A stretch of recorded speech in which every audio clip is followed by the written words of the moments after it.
Semoga kita semua senantiasa diberikan kesehatan, kelapangan rezeki, dan waktu yang bermanfaat. Nah, pertama-tama marilah kita panjatkan puji syukur kehadirat Allah Subhanahu wa Ta'ala atas segala nikmat yang diberikan, dan tak lupa salawat serta salam kita haturkan kepada Nabi Muhammad Sallallahu Alaihi Wasallam. Uh, Pada kesempatan ini, saya mengucapkan terima kasih atas waktu dan perhatian diberikan. Jadi izinkan saya memaparkan hasil proposal sebagai bagian dari tugas akhir. Nah, saya berharap presentasi ini dapat memberikan manfaat dan saya sangat mengapresiasi saran dan kritik yang membangun. Baik, jadi skripsi sendiri ini skripsi jalur jurnal. Jadi judul artikel jurnalnya adalah Performance and Efficiency Comparison of UNet and GhostUNet in Road Crack Segmentation with Floating Point and Quantization Optimization. Sudah publish di jurnal Rekayasa Sistem dan Teknologi Informasi, volume 8 nomor 6 bulan Desember 2024 kemarin. Baik, jadi agenda kita hari ini pendahuluan, lalu metode, lalu yang ketiga saya ingin make sure kenapa penelitian ini worth it dan harus dilakukan. Nah, pendahuluan. Nah, untuk latar belakang, yang pertama, keretakan pada jalan sebagai indikator keselamatan. Nah, keretakan pada permukaan jalan menunjukkan tingkat keselamatan dan degradasi struktur. Hal ini penting untuk memastikan pemeliharaan yang baik dan keandalan jalan untuk jangka panjang. Lalu yang kedua, pentingnya deteksi keretakan jalan. Deteksi dan segmentasi keretakan jalan menjadi hal yang krusial dan dalam pemeliharaan infrastruktur. Karena keretakan yang kecil dan kompleks seringkali sulit dideteksi sehingga membutuhkan pendekatan berbasis teknologi dengan akurasi tinggi. Lalu yang ketiga, kebutuhan akan efisiensi komputasi. Nah, untuk perangkat dengan sumber daya terbatas seperti perangkat embedded device, diperlukan model yang tidak hanya akurat, tetapi juga ringan serta cepat dalam proses komputasi. Nah, lalu kenapa teknologi ini penting? Di sini saya ambil 3 berita, kenapa jalanan jelek itu meresahkan. Yang pertama, karena kerawanan jalan sering jadi pemicu angka kriminalitas dan kecelakaan yang tinggi. Ini menunjukkan kalau kondisi jalan yang tidak layak tidak hanya bikin perjalanan tidak nyaman, tetapi juga akan mengganggu keamanan masyarakat. Lalu yang kedua, pengendara sering mengeluh karena jalan yang jelek dan bergelombang membuat mereka tidak nyaman. Dan yang ketiga, sering lewat jalan yang jelek dan berlubang itu tidak hanya membuat mobil cepat rusak, tetapi juga menjadi pemicu kecelakaan yang serius.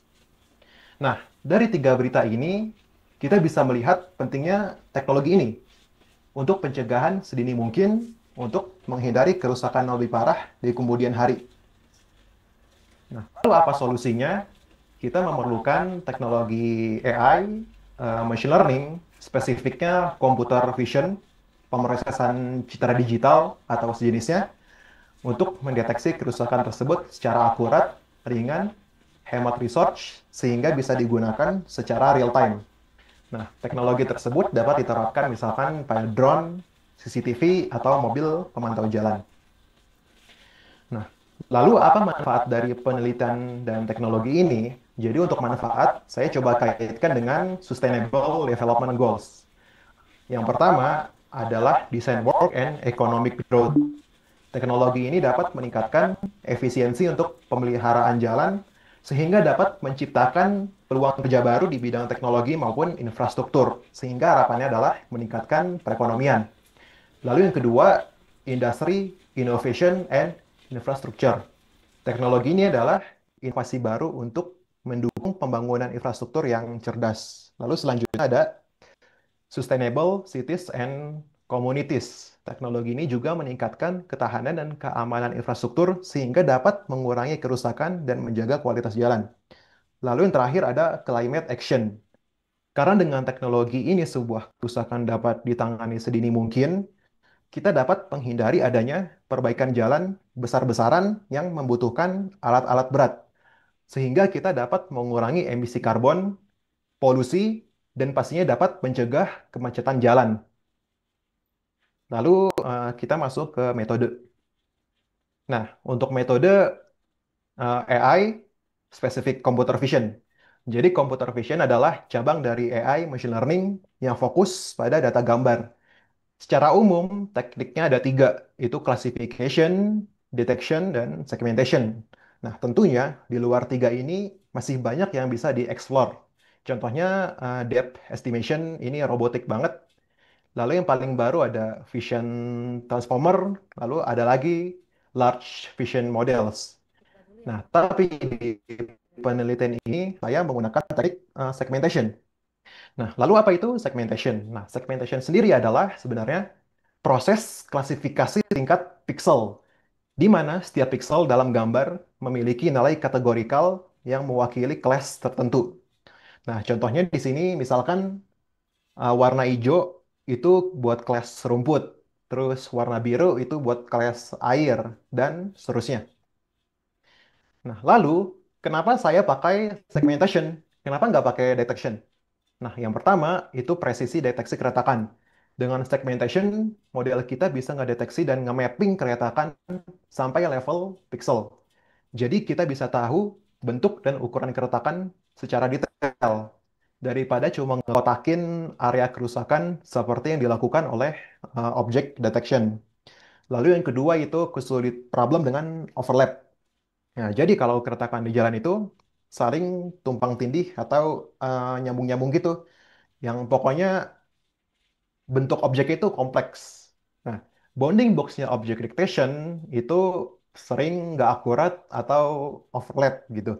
Nah, segmentation di sini lebih oke karena dia langsung nge-labelin tiap pixel apakah dia bagian keretakan atau bukan, sehingga kita bisa menangani overlap. Intinya, image segmentation bikin model kita lebih presisi dan lebih siap dipakai di dunia nyata. Dengan segmentation, kita bisa kasih solusi yang lebih detail dan akurat buat perbaikan jalan yang lebih efektif. Nah, untuk model segmentation sendiri itu ada lumayan banyak. Di antaranya adalah FCN atau Fully Convolutional Network. Lalu ada Deep Lab, ini model buatan Google. Lalu ada YOLO. Nah, YOLO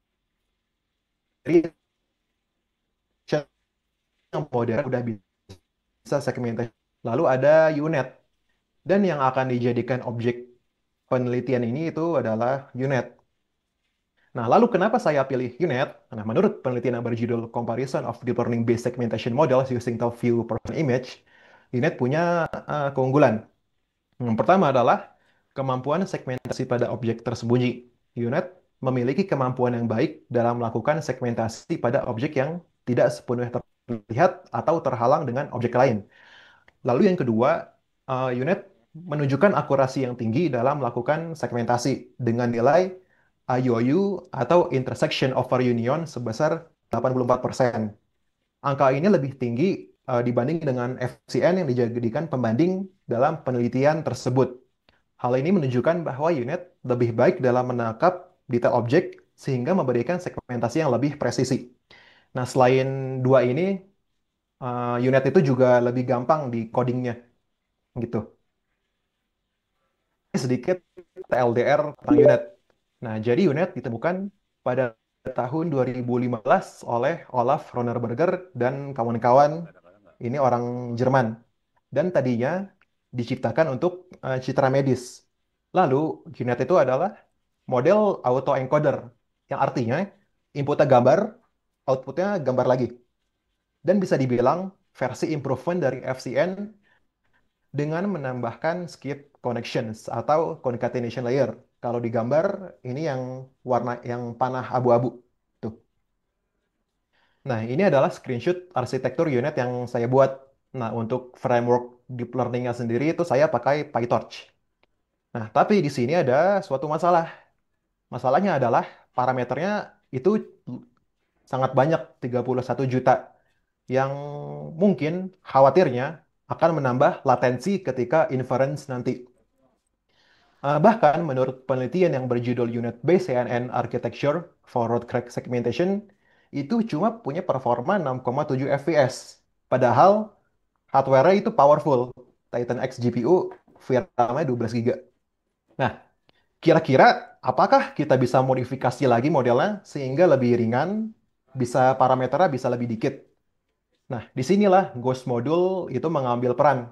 Nah, Ghost Module sendiri diciptakan untuk membuat sebuah layer convolution yang lebih hemat resource, tetapi tetap mempertahankan performa. Dan Ghost Module ini memang diciptakan untuk edge device.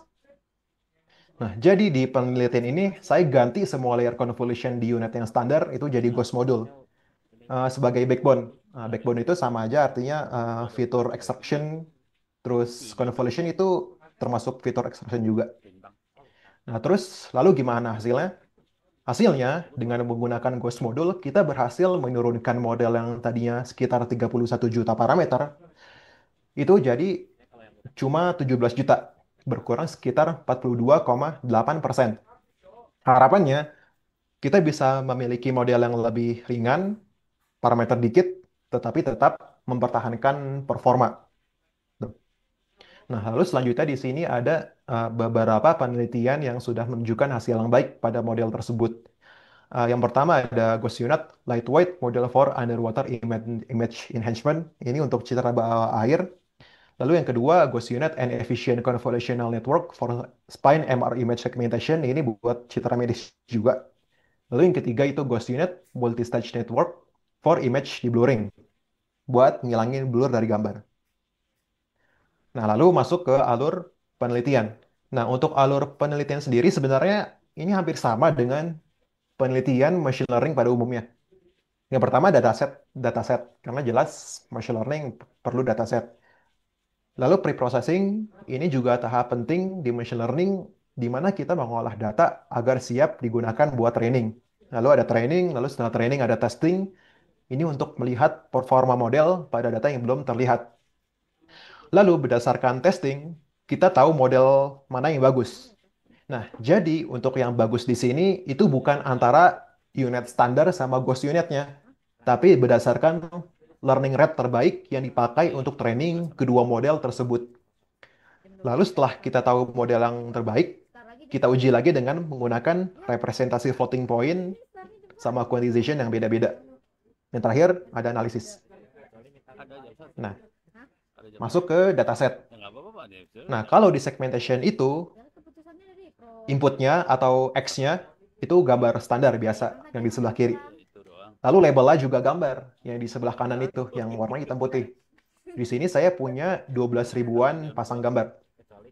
Nah, gambar input itu seperti biasa, RGB 3 channel, ukuran 448 kali 448, tapi nanti pas training itu saya scaling lagi jadi 256 kali 256. Lalu gambar label juga RGB. Nah, RGB di gambar label ini masalahnya. Makanya kita perlu pre-processing. Nah, kenapa masalah? Nah, seperti yang dijelaskan bahwa segmentation adalah klasifikasi pixel. Maka kita perlu nilai pixel yang kategorikal, bukan continue seperti gambar RGB. Karena RGB itu kan nilainya dari 1 sampai 255. Nah, oleh karena itu, kita perlu ubah gambar label yang tadinya format RGB menjadi gambar binary. Hanya punya dua nilai, yaitu 0 dan 1. Atau 0255 juga bisa.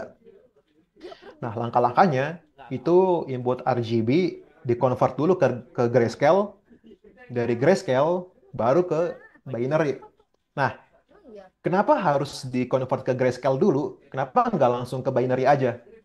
Nah, untuk mendapatkan gambar binary, kita perlu ubah dulu gambar RGB yang punya 3 channel tadi menjadi satu channel aja. Yaitu caranya kita convert dulu ke grayscale. Nah, formulanya itu ya 0,299 dikali channel red tambah 0,587 kali channel green tambah 0,114 kali channel blue. Udah dapat grayscale, baru kita convert ke binary. Caranya pakai thresholding. Nah, kalau nilai pixelnya itu di atas threshold, maka kita up jadi 255. Kalau di bawah threshold, kita jadikan nilai itu 0. Dengan ini kita sudah menambahkan gambar binary yang punya dua nilai. Nah, untuk threshold sendiri itu saya pasang 20. Tuh. Nah, tadi dataset udah, pre-processing udah, selanjutnya adalah training. Seperti biasa, dataset kita split 80% training, 10% validation, 10% juga testing. Buat training parameter epoknya 50, batch size-nya 16, nggak bisa lebih dari ini karena kalau lebih dari ini itu kuda out of memory. Ini masalah hardware sebenarnya. Lalu untuk learning rate, di sini saya pakai 5 nilai yang berbeda. Dari 0,1 sampai dengan 0,00001. Jadi total saya 10 kali training. Karena ada dua model, ada 5 learning rate. Lalu ada callback checkpoint. Ini fungsinya untuk save model dengan loss atau error paling rendah gitu. Contohnya misalkan let's say kita training 50 epoch tapi ternyata epoch 40 itu errornya paling kecil. Ya kita pakainya model pas epoch 40 itu tadi. Gitu. Lalu matriksnya itu ada IOU atau intersection over union, ada dice coefficient, terus ada binary cross entropy sebagai cost functionnya. Nah, untuk environment trainingnya sendiri itu di Kaggle pakai GPU gratis, NVIDIA T4, total VRAM-nya 15 GB. Tuh. Nah, lalu masuk bagian terakhir. Kenapa penelitian ini harus dilakukan? Yang pertama, penelitian ini bisa mengisi gap riset karena jarang ada penelitian yang menganalisis dampak representasi data yang beda-beda. Ya, representasi data itu floating point 32 bit, 16 bit, sampai integer 8 bit. Integer 8 bit ini quantization. Nah, bahkan menurut pengetahuan saya, belum ada yang meneliti dampak-dampak ini terhadap model yang saya jelaskan sebelumnya. Yang kedua, karena model ini digunakan pada edge device, kita perlu model yang ringan, efisien, dan memiliki akurasi tinggi untuk performa real time. Lalu yang ketiga adalah evaluasi pada model Ghost Unit. Nah, Ghost Unit lebih hemat parameter dibandingkan unit standar. Tapi kita perlu kaji lagi, apakah akurasinya tetap stabil? Dan ini tentu penting jika kita ingin deploy di device dengan resource yang terbatas. Lalu selanjutnya, penelitian ini bisa memberi insight terkait penggunaan memori model dalam penelitian ini. Memori ini maksudnya VRAM GPU-nya, bukan RAM komputer biasa. Lalu bisa memberi insight terkait kecepatan inference di berbagai format dan insight terkait trade-off antara akurasi dan efisiensi. Nah, selanjutnya, penelitian ini tidak hanya memberi dampak pada dunia akademik, tetapi juga memberi guidance di dunia industri untuk membantu praktisi memilih model sesuai kebutuhan dan memilih model yang cocok pada environment yang terbatas. Lalu yang terakhir, dampak di dunia akademik, penelitian ini bisa mengarahkan kepada penelitian yang lebih baru dan kompleks, seperti advanced quantization, seperti QAT, Quantization Aware Training. Ini kalau nggak salah buat LLM juga, dan mixed precision. Dan bagaimana agar model yang di-quantize tetap mempertahankan akurasi. Karena sudah hukum alam di dunia machine learning, kalau quantization itu bisa ngurangin akurasi. Tuh. Nah, baik. Nah, ini saja ya dari saya. Terima kasih. Assalamualaikum warahmatullahi wabarakatuh. Waalaikumsalam. Terima kasih Heidi. Waalaikumsalam warahmatullahi Sok, wabarakatuh. mangga Pak Taufik. Oke, baik. Terima kasih Heidi atas paparannya sangat menarik sekali. Mohon izin, Prof. Ini Heidi sekarang posisi di mana, Heidi? Bandung, Pak. Oh, di Bandung. Telkom, Bandung, Pak. Wah, Telkom, orang Bandung atau Telkom ini. Enggak. Aslinya oh, Tangerang, Pak. Bekerja. sekarang di mana? Sudah Eh, bekerja atau gimana? udah, Pak. Oh, di mana tadinya? Ini apa? Di Telkom. Oh, mantap. Di anak perusahaannya Telkom atau di Telkom Japatinya langsung nih? Ini sih, Pak, Telkom Corporate University gitu. Kurang tahu itu unit apa. Oh, berarti di Dekat Dayakolot. di ini, Pak, dekat UPI Oh, di tempatnya. Oh, ini Ledeng ya? Litbangnya, Iya. brandingnya Oh, Telkom. Litbang. Mantap, mantap. Di sana ngapain aja berarti jadi Kalau di sana ini sih, kita lebih ke LLM AI-nya. Hmm, LLM? iya. Oh, mantap, mantap. Jadi AI backend juga sebenarnya. Pakai apa berarti? Python sama apa? Ya Python sih, Pak. Mostly Python. Backendnya pakai apa tuh berarti? Backend Python. Tapi ada nyambung-nyambung Pakai juga ada. framework? Framework apa? Kalau Python buat AI-nya kita pakai OpenAI itu yang buat ngambil apa API LLM-nya. Kalau LLM kita ini dari Azure Microsoft. Kalau Oh iya. kalau framework ya kayak lama index gitu. Oke, oke, makasih infonya ya. Coba kita kembali lagi ya ke topik ya. Ini Heidi tadi judulnya apa? Bentar Bisa ya. ditampilkan lagi.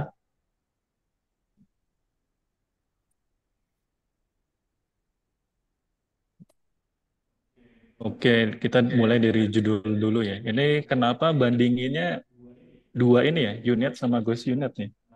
Kenapa nggak model lain, Heidi? Kan Karena banyak yang ya tadi ya. karena ini Pak yang berdasarkan penelitian tadi, kalau unit itu secara akurasinya emang bagus dan emang secara implementasi dia lebih gampang. Hmm, Oke, ada ini ya, berarti rujukannya ya. Iya. Kenapa Ghost UNet? Ini kalau floating point ini maksudnya apa nih? Nah, kalau floating point di Kenapa dimasukkan di judul? kalau floating point itu emang iya Pak, juga jadi core yang kita bandingin di sini. Nah, jadi kalau di machine learning itu kan kalau di model neural network kan ada namanya weight itu kayak weight namanya. Nah, weight itu standarnya dia pakai floating point 32. Nah, tapi di sini saya pengen bandingin nih floating point 32 sama 16 gimana. Karena kalau floating point 16 dia apa? Presisinya nggak sepresisi yang FP32, tapi lebih cepat sama hemat memori. Nah, tapi di sini saya juga ini bandingin trade-off-nya. Walaupun lebih ringan, akurasinya tetap bagus gak gitu. Oke, baik. Kalau sebetulnya kan sesuatu yang dimasukkan ke judul itu kan berarti atau apa ya intinya itu merupakan sesuatu yang dibahas Hmm. sangat ini ya, sangat komprehensif ya, sangat detail ya. Nah, kalau sepengetahuan saya, floating point ini kan sesuatu yang memang digunakan ya di sebagai ini ya, apa namanya weightingnya ya di machine learning, defaultnya kan floating point. Tadi juga sudah sampaikan floating point-nya 32. Nah, kalau kita bicara ke optimisasi, kenapa tidak memakai eh, angka yang lain nih? Bisa jadi pakai integer atau pakai integer sama floating kan float itu kan lebih kecil integer ya. Nah, Nah, kenapa integer kalau ini memang Pak. aspeknya memang optimisasi disebut di judulnya kenapa nggak nyebutnya langsung floating point gitu? Nah, kalau kalau masalah integer, integer ini di quantization, Pak. Gitu. Jadi quantization ini sama aja sebenarnya. Nah, cuma kan kalau floating point pakai floating point. Kalau quantization dia pakai integer. Floating point and quantization optimization. Sebenarnya dua hal ini sama, Pak. Oh, jadi banding sebetulnya kuantisasinya itu kuantisasi menggunakan kuantisasi ini untuk integer dan floating point ini maksudnya tetap float gitu ya. Ya, Pak. Hmm, ini agak kalau menurut saya agak ini ya agak ya dari kuantisasi saja sudah bisa sih soalnya kalau floating point ini kan lebih ke ini ya pasti digunakan gitu ya. Nah, terus kalau untuk kuantisasi rencananya nanti ada ini, ada pruning juga. Kan biasanya kalau kita bicara optimisasi ini kan selain kuantisasi bisa ke pruning ya. Kalau pruning belum ada Rencana sih, Pak. dilanjut lagi atau enggak? Belum ada rencana, Pak. Kalau ya kalau kuantisasi kalau bisa saya katakan kan cukup mudah ya, hanya mengubah parameter ya. Parameter yang tadi misalnya FP32 defaultnya diubah menjadi FP16 atau INT8 atau INT berapa gitu kan masih sebetulnya masih relatif mudah ya hanya mengubah satu parameter saja. Nah ini lebih ke itu aja sih. Terus kenapa road crack segmentation nih? Nah ini Kalau kenapa sebenarnya masalah dataset ketersediaan dataset sih, Pak. datasetnya dari Sama mana? kalau dataset dari Kaggle. Nah, selain itu yang emang kan floating point quantization ini kan tujuannya emang buat embed device ya. Nah, yang cocok studi kasusnya emang si road crack ini gitu. Kalau mungkin segmentation buat citra medis mungkin nggak terlalu perlu lah si quantization ini gitu. Oke, bisa ditampilkan dokumennya Heidi. Coba diganti aja share ke dokumennya. Oh iya Pak.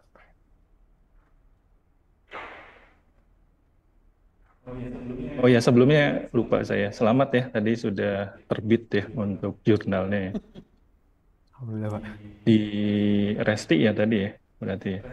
Resti ini berarti Sinta atau apa nih indeksnya? Sinta 2 Pak. Sinta 2. Cuma tadi beberapa masuk bulan Scopus kemarin itu Q3. masuk Scopus ininya, Sintanya, apa jurnalnya. Sintanya 2, Scopusnya Cuman Q3. yang Heidi masukin pas sebelum jadi Scopus. Iya, tapi nama Ya, saya nanti udah masuk Scopus itu Pak. bisa diceknya di scopus.com sih kalau berarti. Oh, iya, Pak. Bonus Scopusnya. Ditampilkan dulu. Masuknya Sinta, keluarnya Scopus. Buy one get one free. Oke, baik. Nah, ini sebetulnya kan Heidi ini sudah terbit ya untuk jurnalnya. Tapi dari kampus itu sebetulnya ketika Heidi memasukkan dokumen di seminar proposal, nah ini harus dipilah ya Heidi ya. Yang namanya seminar proposal itu, jadi kita belum ada hasil ya. Jadi dari latar belakang kenapa sih judul yang Heidi masukkan itu memang perlu dilakukan penelitian lebih lanjut atau bisa dikatakan memang cocok ya untuk dijadikan penelitian di level skripsi. Jadi kita belum berbicara hasil. Jadi harus diperbaiki lagi nih dokumen yang dimasukkan ya karena dari format kampus kan harusnya sampai bab 3 ya. Jadi bab 1 itu lebih ke pendahuluan. Dari pendahuluan kan macam-macam ya, ada latar belakang, lalu juga ada rumusan masalah, batasan, terus juga ada tujuan, manfaat ya, segala macam.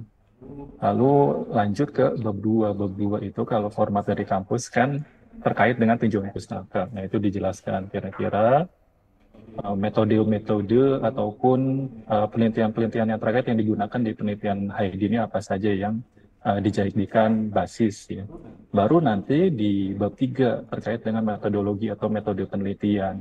Nah, ini baru Heidi ramu yang tadi Heidi kumpulkan di tinjauan pustaka diramu kira-kira menjadi suatu rangkaian dari awal sampai akhir. Jadi dari awal melakukan penentuan dataset dan sampai ke akhir ya, sampai terlihat hasilnya seperti apa. Nah itu dibuat tahapannya di metode penelitian. Nah itu harus mengikuti aturan kampus ya, walaupun dokumen yang Heidi ini sudah terbit ya. Jadi harus dipilah, jangan sampai muncul dulu hasilnya. Oke.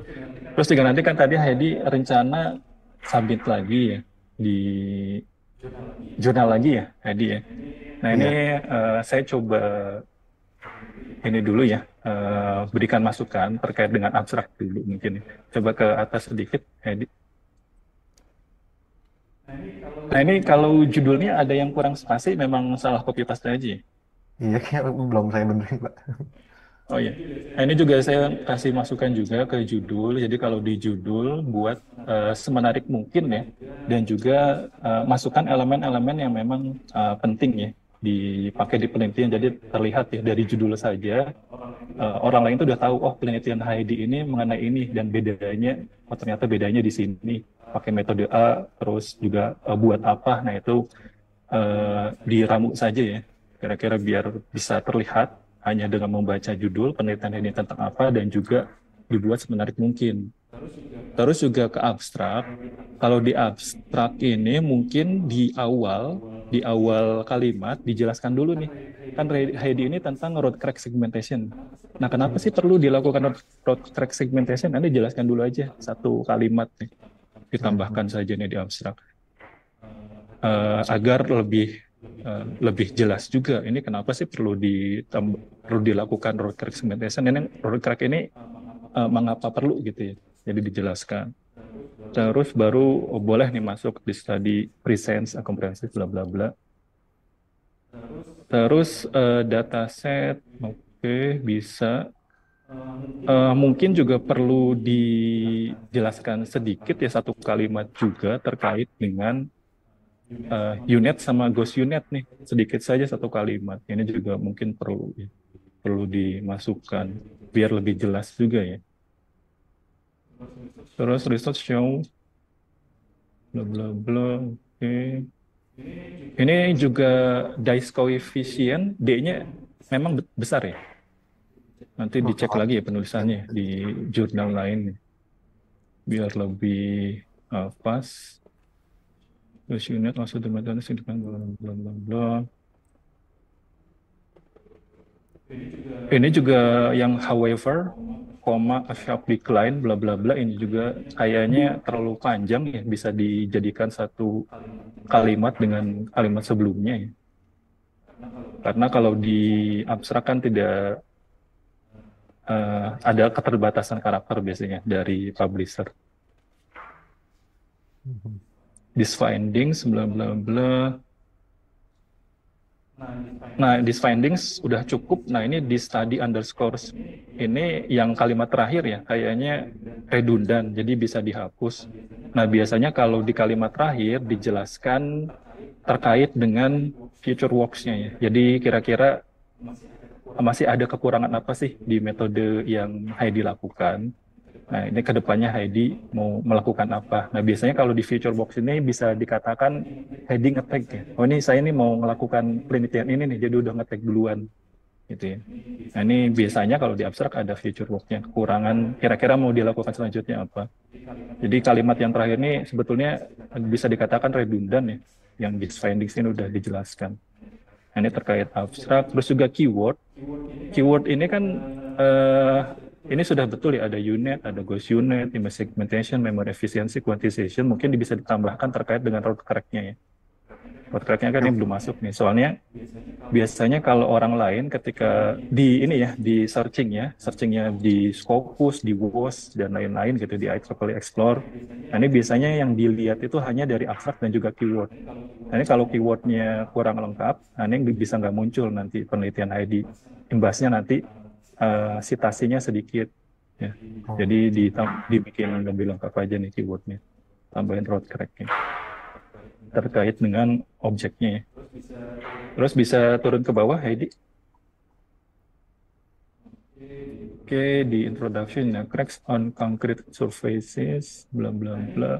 Nah ini penjelasan di kalimat pertama, ini mungkin bisa ditambahkan referensi ya. Ini kan menjelaskan suatu argumentasi ini, penjelasan ya. Nah ini butuh pendukung. Nah, ini pendukungnya bisa di sumber dari akademik ya tentunya ya kalau di jurnal. Nah ini bisa ditambahkan ya, jadi ya. Hanya ini kan suatu penjelasan yang perlu pendukung ya.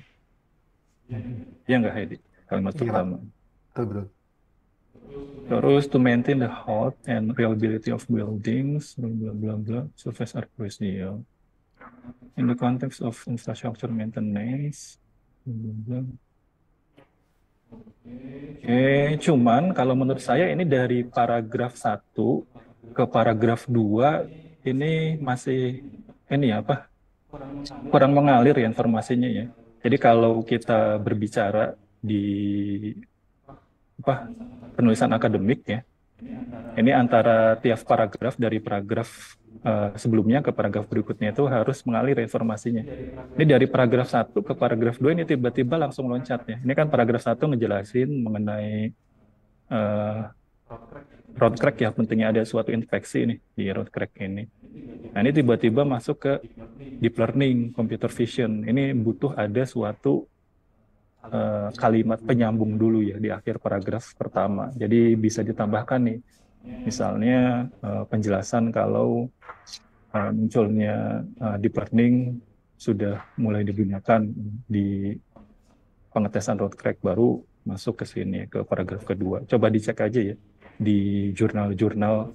Kalau bisa bacanya yang di jurnal yang bereputasi tinggi ya belajarnya. Jadi bisa kelihatan aluri kayak gimana sih orang lain nulis. Jadi kalau misalnya Heidi belajar, jangan baca dari paper yang boleh mungkin baca paper yang dari conference atau dari jurnal yang Sinta 4, Sinta 5. Cuman kalau mau belajarnya lebih cepat gitu ya, lebih bagus, nah ini belajarnya dari Heidi baca dari jurnal-jurnal yang berprestasi tinggi. Jadi tulisannya sudah pasti bagus ya. Nah, ini dilihat aja nih kira-kira dari paragraf, perpindahan paragrafnya kayak gimana. Dilihat aja cara nulisnya.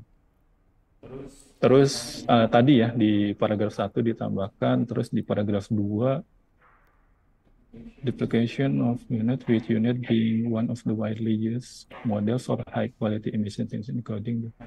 Nah, ini juga sama including in the medical and infrastructure fields. Ini juga, ini siapa nih melakukan ini yang di medical sama infrastructure fields. Ini juga perlu ada referensinya. Siapa aja yang melakukan ini. Terus, however, as the need for computational efficiency increases, especially on devices with limited resources, such as Larkin and Foster model, lighter and faster is needed. Ini juga tiba-tiba muncul Ghost Unit, ya.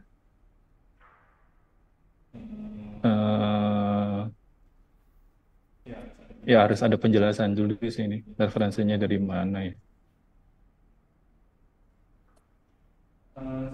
Sepertinya ini juga bisa dikatakan langsung ini ya, langsung loncat ya. Cuman tergantung dari. Cuman biasanya kalau jurnal ini nggak secepat ini ya, flowingnya ya. Tiba-tiba dari deep learning, image sensor langsung masuk ke Ghost Unit, biasanya ada penjelasan satu paragraf sendiri nih mengenai Ghost Unit nanti. Coba nanti dicek lagi ya penulisan di jurnal yang bereputasi tinggi. Nah, ini juga masih kurang referensi juga ya mengenai Ghost Unit-nya. Terus masuk ke paragraf berikutnya, paragraf 3. Previous research conducted by Ling Yu. Oh, ini dicek lagi nih Heidi ya, penulisan nama ya. Nama istilahnya kan in-text citation nih. In-text citation itu dari referensi yang dipakai nanti dilakukan penulisan kembali atau di cite ya di dalam paragraf. Nah, ini dicek nih penulisannya bener nggak kayak gini. Soalnya sepengetahuan saya, apalagi kalau kita pakai format misalnya IEEE gitu ya, atau pakai APA atau yang lain gitu. Ini sepertinya bukan seperti ini ya, penulisannya disebut langsung nama orangnya dengan jelas ya. Ini kalau seperti ini kan bisa, apa namanya, similarity-nya bisa besar nanti nih kalau namanya langsung lengkap ditulis di sini. Apalagi kalau nama orang Indonesia kan panjang-panjang, habis sama nanti satu paragraf buat nulis nama. Coba dicek lagi ya. Kalau mau ngecek juga sama ya, jangan dicek di paper-paper kayak conference atau apa. Kadang si reviewernya ngeceknya kurang teliti ya. Jadi kalau bisa rujukannya dicari aja cara penulisan referensi di jurnal yang berprestasi tinggi atau dicek langsung nih. Ini Heidi ngikutin IEEE ya berarti ya formatnya ya. Soalnya kan pakai bracket nih. Nah kalau IEEE sepengetahuan saya kalau ditulis di sini nggak seperti ini ya. Contoh ya, langsung nama belakangnya aja nih. Sun et al has shown bla bla bla bla. Atau langsung si bracketnya biasanya. Misalnya previous research conducted by 4 has shown bla bla bla bla. Kalaupun misalnya ada nama nih, pakai previous research conducted by Sun et al. Nah itu ada tahunnya nanti di situ. Tahun berapa? Misal 2024 has shown the Ghost Unit performs well on underwater imagery kayak gitu ya. Jadi nggak nama lengkap dan juga kalau ada namanya di situ berarti ditulis tahun. Biasanya seperti itu. Coba dicek lagi ya terkait dengan penulisan in-text citation. Nah kalau mau belajar yang benar, dibacanya dari jurnal berapa sih tinggi ya, jangan di conference. Kalau conference juga kadang masih salah ya cara tulisnya. Kalau mau belajar ya. Terus research by Jinghan ini juga masih sama ya. Jinghan Su ini penulisannya coba dicek lagi. In addition to image segmentation, Ghost Unit also shown satisfactory result in the deep learning case studied by Studied by, ya ini juga kalimat pasif ya kalau di akademik. Jam 2. eh Apa ya, bukan dihindari ya, sebaiknya jangan menulis kalimat pasif ya karena akan menyulitkan pembaca. Jadi untuk menelaah informasinya agak sulit. Jadi diganti aja nih jadi kalimat aktif ya. Kayak misal Ziliang tahun berapa melakukan penelitian bla bla bla bla. Ini kan lebih mudah ya di Our Ghost. Our ini kenapa tiba-tiba Our ya? Our ini punya siapa nih? Punya Heidi atau punya Punya saya, Ziliang nih? punya Di saya. Our itu setelah Feng Ziliang ini kok ada Our ya? Ghost Unit Model also shows improvement. Ini apa nih? Itu yang Our ini siapa sih? Gosinet. Punya saya, Pak. Kalau di introduction kita belum bicara hasil ya. Jadi belum ada hasil nih, hanya penelitian-penelitian aja, apa latar belakang sama ngebandingin antar penelitian kekurangannya di mana. Nah, ini dijelasin seperti itu, kita belum bicara hasil. Ya. Nih Our ini dicek nih, kira-kira punyanya, kalau misalnya punya Hedi jangan pakai Our, jangan dimasukin berarti. Atau kemungkinan sih kalau saya baca kemungkinan punyanya si Ziliang. Nah, kalau di kalimat sini, ini bisa digabung jadi satu kalimat aja nih. Antara in addition gabung ke our Ghost Unit ini jadi satu kalimat nih bisa. Nggak usah dipisah. Nah, kalau kita bicara ini apa namanya? Riset ya. Kalau riset kan di bahasa Inggris itu kan research ya. Berarti kan melakukan pencarian secara terus-menerus nih. Nah, dari apa yang kita cari nanti kita ramu nih, kita racik. Nah, ini kan kalau hanya menampilkan saja nih penjelasan si Ziliang kekurangannya apa. Nah, ini kita bisa, yang namanya riset itu bisa kita bandingin nih antara ini kan our Ghost Unit compared to. Nah, ini sudah benar, cuman penulisannya mungkin bisa diperbagus lagi nih. Biar lebih enak ya dibacanya, kan jadi terpisah-pisah ya informasinya di our ini. Nah, ini juga pakai kalimat that study ya. That study ini rujukannya kemana? That study itu yang mana nih? Bingung nih nanti. Ini bisa diganti nih. The study from siapa nih? Misal si Benedetto nih disebut aja, jangan pakai that, jangan pakai this, segala macam di apa dihindari tulisan seperti itu. Ini juga masih ada hour, ini diganti juga. Coba ke bawah lagi. Many studies have examined the question of various investigation methods to detect demand.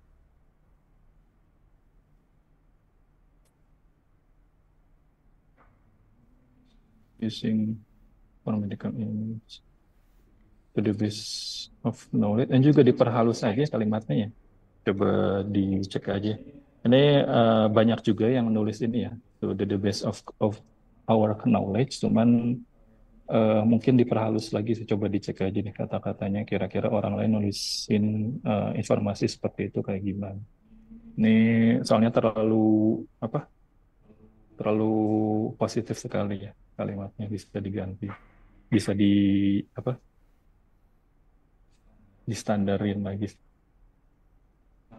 Nah, kalau kita bicara jurnal biasanya ada satu paragraf tambahan atau ada kalimat yang menyatakan kira-kira flow penjelasannya seperti apa sih. Kayak misal nanti setelahnya bab akan dijelaskan mengenai metode business method, lalu juga apa namanya resultnya, sampai ke bab terakhir itu mengenai conclusion. Biasanya kalau di jurnal-jurnal itu ditulisnya ada ini ya, panduan si pembaca, ada bab apa aja. Nah, ini bisa kelihatan di sini. Nanti bisa ditambahkan, coba aja dicek ya di jurnal-jurnal yang bereputasi. Terus metode penelitian. Nah, ini juga masuk ya di seminar proposal. Coba ke bawah sedikit.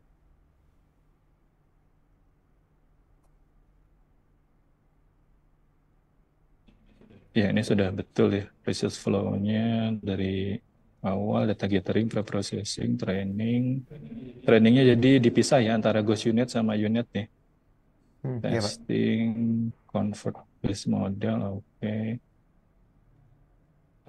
Eh, Sebentar, ini kok ONNX dibandingin sama FP32, FP16, ENT8 nih? Itu ONNX emang ini ya, itu bonus saya sih, setara Pak, dengan sebenarnya. FP32. Coba dicek lagi ya. Kayaknya ONNX, Hmm. Sebenarnya beda sih, Pak. ya coba dicek lagi ya. Di Hmm. convert base model ini setara, emang benar setara atau gimana ini? Ya, result analysis, image. Oke.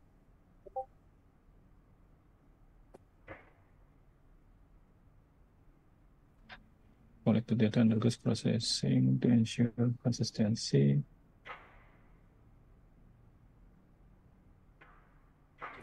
Coba ke bawah lagi.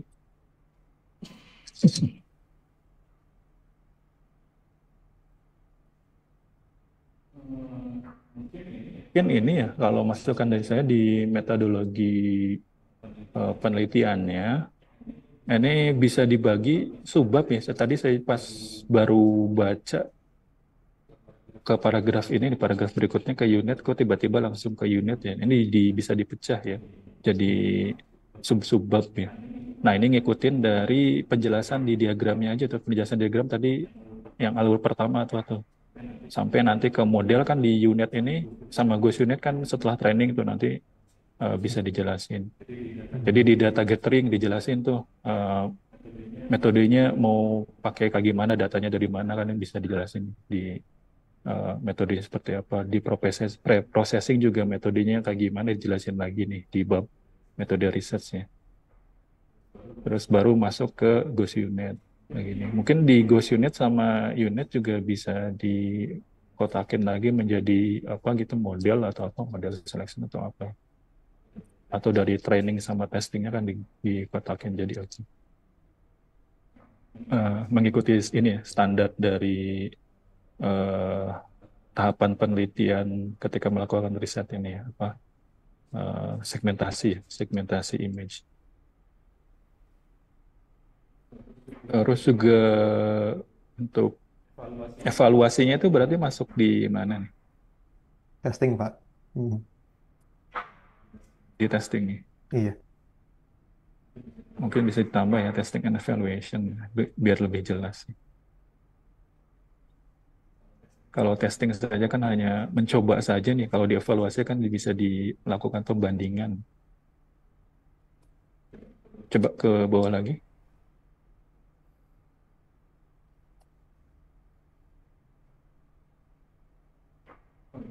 Ini penjelasan semantic segmentation belum masuk ya. Tadi di presentasi kan dijelasin tuh semantic segmentation. Nah, ini juga bisa dimasukin ya. Jadi biar lebih memperlengkap ya. Kalau di jurnal biasanya lebih lengkap sih ketimbang di paper-paper conference.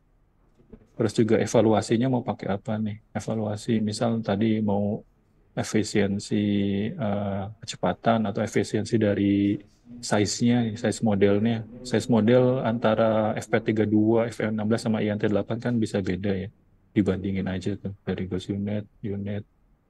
Terus juga uh, speed-nya. Speed-nya juga bisa tuh nanti mau pakainya metode perhitungannya seperti apa. Nah, ini bisa ditulisin aja tuh rumus matematis simpel aja itu bisa dipakai.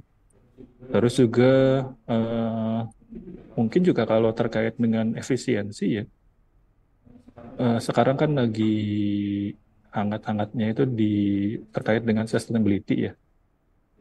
Jadi model yang Heidi propose ini terkait dengan sustainability ini seberapa sustainable si model ini bisa dimasukkan juga nih. Jadi ngecek ya kira-kira konsumsi daya itu habisinnya berapa sih? Nanti dari Joule ya. Nah, ini bisa pakai library juga dari Python. Kalau tidak salah pakai PyRAPL kalau nggak salah apa gitu sih lupa. Nanti bisa dicari terkait dengan energy consumption. Nah, ini biasanya kalau di penelitian-penelitian yang sekarang-sekarang itu memasukkan itu ya, energy consumption karena kan efeknya ke sustainability. Jadi model yang dibuat juga tidak terlalu ya masih ramah lah istilahnya. Nah ini kalau sampai seminar proposal sih seperti itu ya sampai di metode penelitian nih. Jadi nanti di dokumen yang diserahkan di kampus juga disesuaikan ya, ID karena belum sampai hasil sih, seperti itu. Berarti ini nggak usah ya Pak ini. Iya, itu dihilangkan terkait ini. Karena kan format kebijakan dari kampus ya. Mungkin dari saya cukup, Prof. Oke, terima kasih. Waktu 10 menit lagi. Heidi, tadi masukan-masukan dari Pak Taufik tolong di update buat nanti. Masih di mute? Masih di mute. Masih di ini ya. Terima kasih Pak Taufik, Heidi, terima kasih. Tadi masukan-masukan dari Pak Taufik, kalau mudah-mudahan kecatat, kalau enggak saya lagi ngerekam juga sih. Jadi nanti bisa dikirim rekamannya. Tolong diupdate aja. Bukan buat paper Heidi sih, paper kan udah terbit, jadi nggak bisa diapain. Ini buat skripsiannya aja dah, kira-kira kayak gitu. Terus ini perlu nulis skripsi nggak sih? Harusnya enggak ya? Hah? Gimana sih? Kalau saya usulnya. Nah itu Prof, saya juga sebenarnya agak bingung kalau yang jalur buku sama jalur jurnal ada seminar proposal sedangkan sudah beres. Tapi biasanya kalau di jalur buku sama jalur jurnal juga ada proposal. Jadi proposalnya sih. sebenarnya jurnal sama bukunya belum terbit. Jadi nanti dibuat. Nah itu makanya karena Heidi kan udah terbit ya. Jadi makanya di adjust lagi. Tuan proposalnya. Ya. Skripsi kan udah nggak ada lagi karena ininya udah ada. Iya. Oke. Itu di Disesuaikan. Kira-kira mudah-mudahan tidak ada perubahan. Tapi keren. Nggak mau ceritain ke Pak Taufik lagi kerjain apa sekarang yang buat paper yang keduanya nih? Itu baru raba-raba doang, Pak. Nyoba-nyoba doang. Oh, ya udah. Ini Pak Taufik bersedia kok. Kalau mau jadi penulis ketiga juga nggak apa-apa. Ya udah, ini jadi Yang penting oke ya Pak Taufik ya. Aman. Cuman revisi. yang penting ini sih, Prof. Yang penting biaya, Prof. Itu sih. Kenapa? Yang penting ini biaya Biaya apa? buat bayar ini publish. Jurnal yang mana? Iya, kalau saya pengen publish Kalau lagi. mau gratis jurnalnya di ini, kalau di Sintang 1 bisa coba ke JIKI ya, Jurnal Ilmu Komputer Indonesia, punyanya Universitas Indonesia, itu gratis. Itu kan Sinta 1 tuh bisa dicoba. Kalau bisa Kalau jangan mau cari yang gratis. Cuman kalau yang berbayar banyak juga sebenarnya. Ya kalau 2 juta ono bayarin dah udahlah. Kalau 10 juta ono nggak bisa bayarin. Gitu deh. Beres ya deh. Siap, Prof. Beres, Prof. Yaudah, sip. Terima kasih Heidi, terima kasih Pak Taufik. Ini waktu tinggal 7 menit lagi soalnya. Thank you. Oke, makasih. Ya. Assalamualaikum. Terima kasih, Pak. Waalaikumsalam.